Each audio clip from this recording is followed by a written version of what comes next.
Assalamualaikum warahmatullahi wabarakatuh.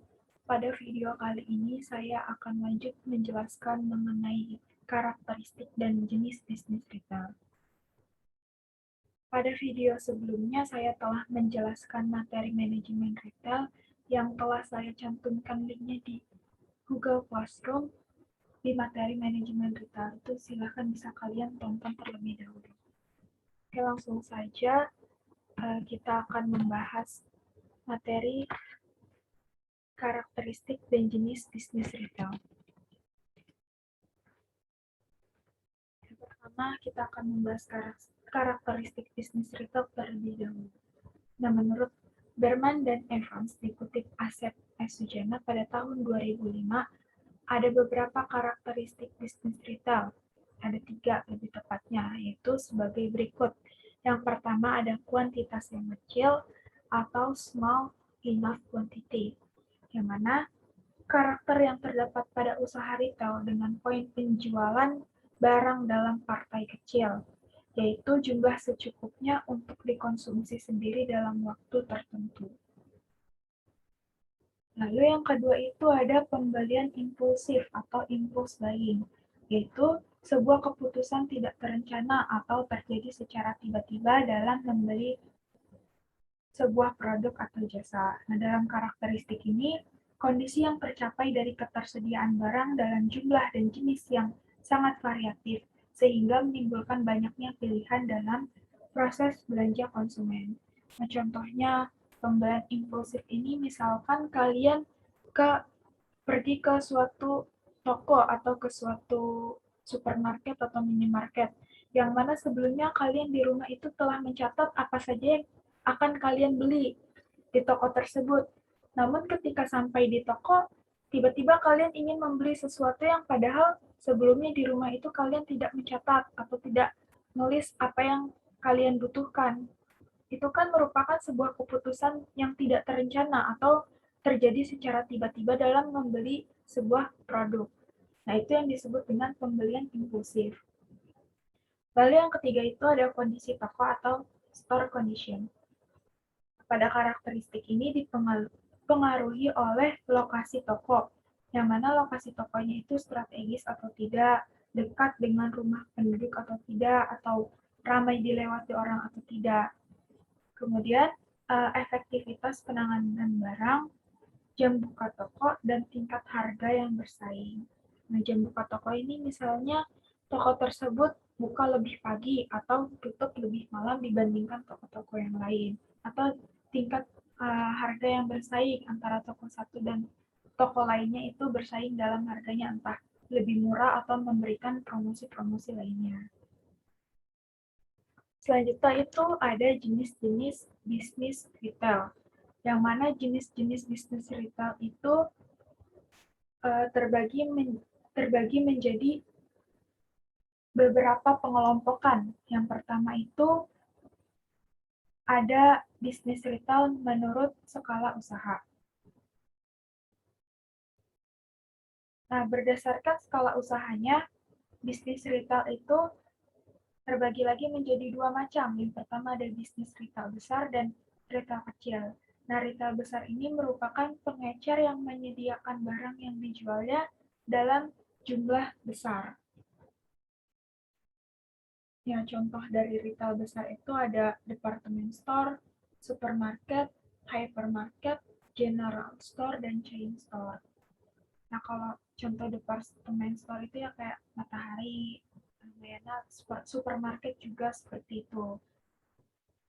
Kemudian retail kecil. Nah, biasa disebut juga dengan retail atau pengecer tradisional, di mana barang yang dijual biasanya dalam jumlah yang kecil. Jadi, contohnya seperti pedagang sayur keliling atau pedagang kaki lima yang menetap seperti warung. Nah, ini contoh gambarnya ya, sudah ada. Selanjutnya, jenis bisnis retail menurut kepemilikan. Itu terbagi lagi menjadi 3. Yang pertama ada independent retail firm, yaitu merupakan pengecer yang beroperasi secara independen tanpa adanya afiliasi afiliasi atau penggabungan. Jadi dia itu berdiri sendiri. Contohnya seperti warung, toko kelontong, pasar tradisional, serta lain sebagainya. Yang kedua itu ada waralaba atau franchising. Nah, ini merupakan kontrak kerjasama antara perusahaan induk atau franchisor dan independent business person atau franchisee. Nah, contoh dari waralaba ini seperti Indomart atau Alfamart, kemudian ada KFC atau McDonald, itu contoh dari bisnis waralaba, yang mana adanya kontrak kerjasama antara perusahaan induk dengan independent business person. Lalu ada corporate chain, merupakan kelompok usaha yang saling berhubungan dalam satu manajemen serta dimiliki oleh beberapa pemegang saham. Contohnya, ini ada department store, superstore, specialty store, atau pasar swalayan, atau bisa juga Matahari Group atau Ramayana Group. Ya pokoknya ini yang kelompok usaha yang saling berhubungan dalam satu manajemen serta dimiliki oleh beberapa pemegang saham. Lalu yang ketiga itu ada jenis bisnis retail menurut produk atau jasa yang dijual. Berdasarkan kriteria produk atau jasa yang dijual, jenis bisnis retail dibagi menjadi dua, yaitu ada service retailing, yang mana merupakan jenis bisnis retail di mana produknya berupa jasa atau layanan yang langsung kepada konsumen. Nah, service retailing ini dibagi lagi menjadi 3 jenis. Yang pertama itu ada rented goods service, itu merupakan jenis retail yang menyewakan barang atau menjual jasa, di mana kepemilikan terhadap barang tersebut tetap berada pada tangan retailer. Contohnya seperti rental mobil atau sewa apartemen. Lalu ada owned goods service. Nah, retail jenis ini biasanya merupakan retail yang memberikan pelayanan jasa untuk perbaikan dan modifikasi barang milik pelanggan. Nah, kepemilikan barang ini sepenuhnya masih punya pelanggan. Contohnya itu seperti bengkel sepeda, bengkel motor, atau servis komputer atau servis HP atau jasa lainnya. Lalu ada non-good service. Nah, retail ini menawarkan jasa personal yang bersifat intangible, nah, tidak berbentuk produk fisik, seperti jasa supir travel, tour guide, tukang cukur, pengasuh bayi atau salon, dan yang lainnya. Lalu yang kedua ini ada produk retailing, yang mana merupakan jenis retail yang menjual berbagai produk berupa barang kebutuhan. Nah, retail jenis ini dibagi lagi menjadi 3, yaitu toko serba ada, katalog showroom, food and drug retailer. Nah, toko serba ada ini yaitu perusahaan eceran yang biasanya menawarkan pakaian, produk, dan peralatan rumah tangga. Seperti yang tadi dijelaskan sebelumnya, ada contohnya itu ada Matahari atau Ramayana. Lalu ada katalog showroom ini biasanya berbelanja di retail jenis ini sedikit berbeda, yaitu harus memakai belangko pemesanan atau ada persyaratan pemesanan sebelumnya atau untuk mengisi data-data yang mungkin seperti dalam pembelian motor atau handphone itu adanya perlu mengisi belangko pemesanan. Lalu yang ketiga ada food and drug retailer. Itu menawarkan produk berupa makanan dan obat-obatan. Lalu ada bisnis retail menurut teknik pemasaran atau marketing produk. Nah, seiring dengan perkembangan teknologi, maka teknik pemasaran atau marketing pun mengalami perubahan, yaitu secara in-store retailing dalam toko maupun non-store retailing, yaitu non-toko, di luar toko, menggunakan sistem jemput bola atau langsung menemui konsumen. Nah, in-store retailing ini penjualan dan transaksi terjadi secara langsung di dalam toko atau warung, jadi langsung kegiatan transaksinya itu langsung. Kalau non-storytelling ini menjual produk dan jasanya dengan memakai media selain toko. Nah, contoh dari non-storytelling itu ada vending machine, direct selling, mail order, retailing, dan teknik-teknik elektronik. Contoh vending machine itu kayak uh, mesin penjualan minuman yang ada di halte-halte Transjakarta itu kan termasuk non storytelling, dia menjual produk tapi non toko. Lalu selanjutnya ada bisnis retail menurut jenis pelayanannya.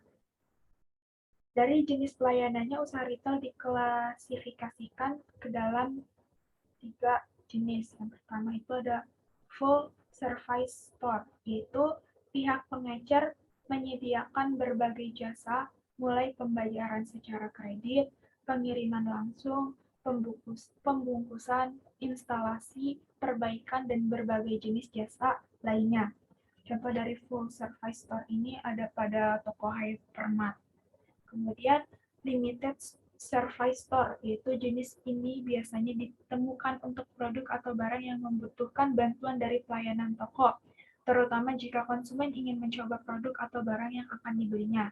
Nah, contohnya seperti yang bisa kita lihat pada gambar di sebelah ini, pada penjualan mobil. Nah, itu kan butuh pelayanan dari pegawainya. Lalu self-service store, yaitu di mana bentuk pelayanan di mana konsumen dapat memilih produknya secara langsung. Nah, bisa kita lihat gambarnya seperti di toko sepatu, sport station, toko olahraga sport station. Kita bisa melihat barang-barang seperti sepatu atau pakaian. Nah, di mana di situ juga ada pegawai yang membantu untuk melayani konsumennya. Tapi kita juga tetap bisa melihat produknya, bisa memilih produknya secara langsung. Nah, selanjutnya itu ada bisnis retail menurut bentuk hukum. Nah, bisnis retail dilihat dari bentuk hukumnya, usaha retail diklasifikasikan menjadi retail perorangan, kemitraan atau partnership, dan perseroan terbatas atau bisa disebut PT. Nah, perseorangan ini kepemilikannya bersifat perseorangan atau tunggal. Pemilik tidak membutuhkan bantuan dari pihak lain untuk melakukan aktivitas usaha retailnya seperti toko kelontong atau warung yang kita bisa lihat gambarnya di sebelah sini. Kalau kemitraan atau partnership ini dalam bentuk hukum ini bisnis retail memiliki kepemilikan dari 2 orang atau lebih yang masing-masing terlibat untuk menjalankan bisnis tersebut. Contohnya kafe, bisnis kafe atau mendirikan kafe ini kan membutuhkan partnership atau membutuhkan 2 orang atau lebih untuk menjalankan bisnis tersebut. Lalu ada perseroan terbatas atau PT, yang mana suatu badan usaha yang melakukan persekutuan modal saham dengan kemampuan mengatur saham di mana para pemilik modal mempunyai tanggung jawab sesuai dengan besar saham miliknya. Lalu ada bisnis retail menurut ukuran outlet. Nah, untuk retail berdasarkan klasifikasi ini telah diatur oleh Peraturan Perpres Nomor 112 Tahun 2007 tentang penataan dan pembinaan pasar tradisional, pusat perbelanjaan toko modern. Nah, perbelanjaan toko modern ini ada ketentuannya, atau menurut ukuran outlet ini ada ketentuannya, ada small store atau toko kecil seperti kios, yang pada umumnya merupakan toko retail tradisional dioperasikan sebagai usaha kecil dengan sales area kurang 100 meter persegi. Kemudian ada minimarket, dioperasikan dengan luas area antara 100 sampai dengan 1000 mm persegi. Contohnya ada di sini, Indomaret. Ada supermarket, dioperasikan dengan luas sales antara 1000 sampai dengan 5000 meter persegi. Ada juga contohnya di sini ada Ramayana. Lalu hypermarket dioperasikan dengan luas sales area lebih dari 5000 meter persegi. Contohnya seperti hypermarket atau Carrefour bisa juga. Nah, yang terakhir ini ada bisnis retail menurut struktur operasional. Nah, berdasarkan struktur operasionalnya, retail ini terbagi menjadi retail satu outlet atau independent trader, kemudian retail banyak outlet atau multiple atau chain store, dan consumer kooperatif. Jadi kalau independent trader atau retail satu outlet ini contohnya seperti fotokopi atau warung, yang mana dia ini hanya satu outlet saja, tidak ada cabangnya. Kalau ada retail, kemudian ada retail banyak outletnya, seperti contohnya ada Indomaret atau Alfamart. Lalu ada consumer kooperatif atau koperasi konsumen. Oke, sekian penjelasan dari saya mengenai karakteristik dan jenis bisnis retail. Silakan jika ada yang ingin ditanyakan, tulis di kolom komentar di Google Classroom. Kita akan melakukan diskusi online lagi. Dan kemudian minggu depan sudah dimulai presentasi kelompok 1 dan 2 dengan materi manajemen retail. Dan hari Rabunya akan dilanjutkan presentasi kelompok 3 kelompok 1 dari kelas BDP 2. Kalau yang hari Senin itu kelompok 1 dan 2 dari kelas BDP 1, dan hari Rabunya itu kelompok 1 dari BDP 2. Silakan kalian pelajari terlebih dahulu dari materi yang sudah saya jelaskan. Dan jika ada yang ingin ditanyakan, silakan langsung tulis di kolom komentar. Sekian penjelasan dari saya. Apabila ada kurang lebihnya, saya mohon maaf. Wassalamualaikum warahmatullahi wabarakatuh.